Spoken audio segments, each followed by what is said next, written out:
நடிகர் கார்த்தியோட நடிப்பில் வெளியாகி இருக்க படம் தான் மெய்யழகன். உலகமெங்கும் வெளியாகி நல்ல பாசிட்டிவ் ரிவ்யூஸ் வந்துகிட்டு இருக்கு. இந்த ஒரு வேலையில தான் மெய்யழகன் திரைப்படத்துக்காக கார்த்திக் எவ்வளவு சம்பளம் வாங்கியிருக்காரு அப்படின்ற மாதிரி தகவல் வெளியாகி இருக்கு. ஓகே, என்ன நடந்திருக்கு?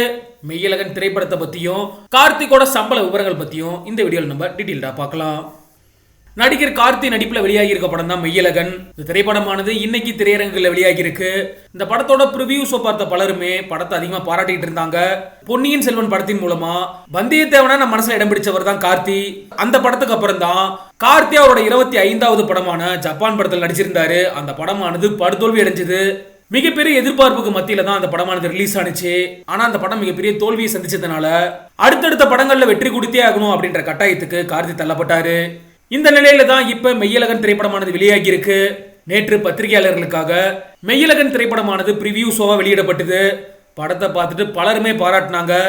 விஜய் சேதுபதி, த்ரிஷா நடிப்பில் வெளியான 96 படத்தின் மூலமா கவனத்தை ஈர்த்த இயக்குனர் தான் பிரேம்குமார். இவரோட இயக்கத்துல 2வது படமா தான் வெளியாகி இருக்கு மெய்யழகன். இந்த படத்துல கார்த்திகோட அரவிந்த் சாமி, ராஜ்கிரண், ஸ்ரீதிவ்யான்னு பல முன்னணி நட்சத்திரங்கள் இந்த படத்தில் நடிச்சிருக்காங்க. இந்த படத்துக்கு கோவிந்த் வசந்தா இசையமைச்சிருக்காங்க.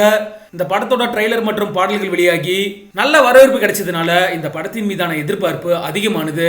நடிகர் சூர்யாவோட 2D என்டர்டைன்மெண்ட் நிறுவனம் தான் இந்த படத்தை தயாரிச்சிருக்காங்க. மெய்யழகன் படத்துக்காக கார்த்தியை பொறுத்தளவுக்கு கிட்டத்தட்ட 15 கோடியில இருந்து 20 கோடி வரைக்கும் சம்பளம் வாங்கியிருக்காரு அப்படின்னு சொல்லப்படுது. ஆனா இந்த சம்பளம் சம்பந்தமான தகவல்கள் உண்மையா அப்படிங்கிறது தெரியல. தமிழ், தெலுங்குன்னு ஒரே நேரத்தில் இந்த படமானது இப்ப வெளியாகி இருக்கு. தெலுங்கு பொறுத்தளவுக்கு சத்தியம் சுந்தரம் அப்படின்ற பெயர்ல இந்த படம் வெளியாகி இருக்கு.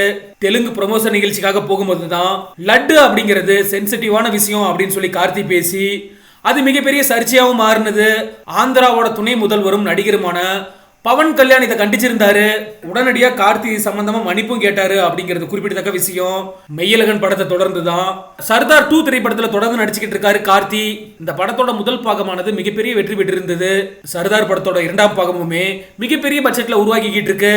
முதல் பாகத்துல வில்லனா இருந்த பாலிவுட் நடிகரான சங்கி பாண்டே நடிச்சது மாதிரியே சர்தார் 2 படத்திலேயுமே முக்கியமான பாலிவுட் நடிகர் கமிட் ஆகி இருக்காரு அப்படின்னு சொல்லப்படுது. இந்த படத்துக்கு ஜிவி பிரகாஷ் இசையமைக்கிறாரு அப்படிங்கிறது கூடுதல் தகவல். சரி, ஓகே, நீங்களும் மக்களோட கமெண்ட் செக்ஷன்ல பதிவு பண்ணுங்க. இன்னைக்கு உலகம் எங்கும் வெளியாகி இருக்கக்கூடிய நடிகர் கார்த்தியோட மெய்யழகன் திரைப்படத்தை நீங்களும் பார்த்திருந்தீங்க அப்படின்னா அந்த படம் எப்படி இருக்கு, உங்களோட கருத்துக்கள் என்ன அப்படிங்கறத மறக்காம பதிவு பண்ணுங்க. கோயம்புத்தூர் நமக்கு ரொம்ப ரொம்ப பிடிச்ச ஊர். பிறந்து வளர்ந்ததெல்லாம் மெட்ராஸ் தான். ஆனால் சம்மர் ஹாலிடேனா வர்றது இங்கே அப்ச்சியூருக்கு தான். எப்போ ஹாலிடே வரும், எப்போ அந்த ப்ளூ மவுண்டன் எக்ஸ்பிரஸ்லேயோ நீலகிரி எக்ஸ்பிரஸில் கிளம்பி இங்கே திருப்பூரில் வந்து இறங்கி அந்த பழைய டாக்ஸியில் அந்த ஃப்ரண்ட் சீட்டில் யார் உட்கார்றதுன்னு ஒரு பெரிய போட்டி நடக்கும். எனக்கும் அண்ணாவுக்கும் பயங்கர சண்டை ஆயிரும். கடைசியில் 2 பேருமே மேலே உட்காருங்கன்றவாங்க. அப்படியே ஊருக்கு போயிட்டு இருப்போம். பின்னாடி தங்கச்சி அம்மாவும் தூங்கிடுவாங்க. அப்பா எப்படியும் வரமாட்டார். நாங்கள் 4 பேர் தான் போவோம். அந்த ரோட்டில் போய்கிட்டே இருப்போம். அப்போ இந்த கள்ளிப்பாளையத்து கரடு தெரியும். அந்த மலை தெரிஞ்சால் ஊர் வந்துருச்சுன்னு அர்த்தம், புளியம்பட்டி வந்துருச்சுன்னு அர்த்தம். அங்கே வந்ததும் அப்படியே ஊருக்குள்ளே போயிட்டே இருப்போம். போனால் கவுண்டம்பாளையம்னு எங்கள் ஊர் பேர் தெரியும். அந்த ஊர் பேர் தெரியும் போது ஒரு சந்தோஷம் வரும். அந்த சந்தோஷத்துக்கு இணையாக எதுவுமே கிடையாது. எங்கள் அப்ச்சி ஊருக்கு போகிறது ஒரு சொர்க்கம்.